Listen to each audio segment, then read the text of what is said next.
In today's video, I'm going to teach you how to create a task via email in Goodday.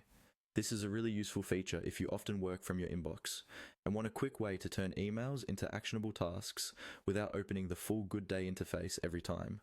I'll walk you through where to find the setting and what you need to enable, so by the end you'll be ready to start creating tasks directly from your email. First, open Goodday in your browser and log into your account.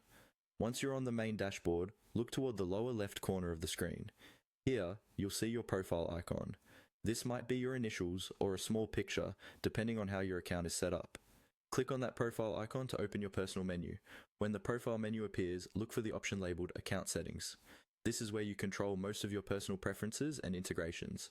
Go ahead and click on Account Settings to open the settings page. Inside the Account Settings area, you'll see several tabs or sections along the top or left side, depending on your layout. Find and click on the section called Integrations.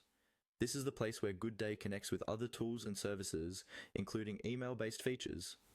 Once you're in the integration section, you'll need to scroll down the page. Take your time here, because there may be several different integration options listed, such as calendar tools, storage services, and other apps. Keep scrolling until you see the option related to creating tasks via email. When you find the Create Task via Email option, click on it.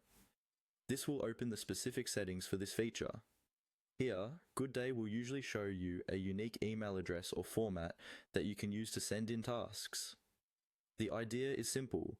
When you send an email to that address, Goodday will convert the email into a new task in your workspace. At this point, review any instructions shown on the screen. Make sure you understand which workspace or project the task will go to, and whether there are any specific rules for the subject line or email content. It's a good idea to copy that special email address and save it somewhere convenient, like your email contacts list, so you can access it quickly whenever you want to turn an email into a task. And that's it. By following these steps, you've enabled and located the Create Task via Email feature in Goodday, making it much easier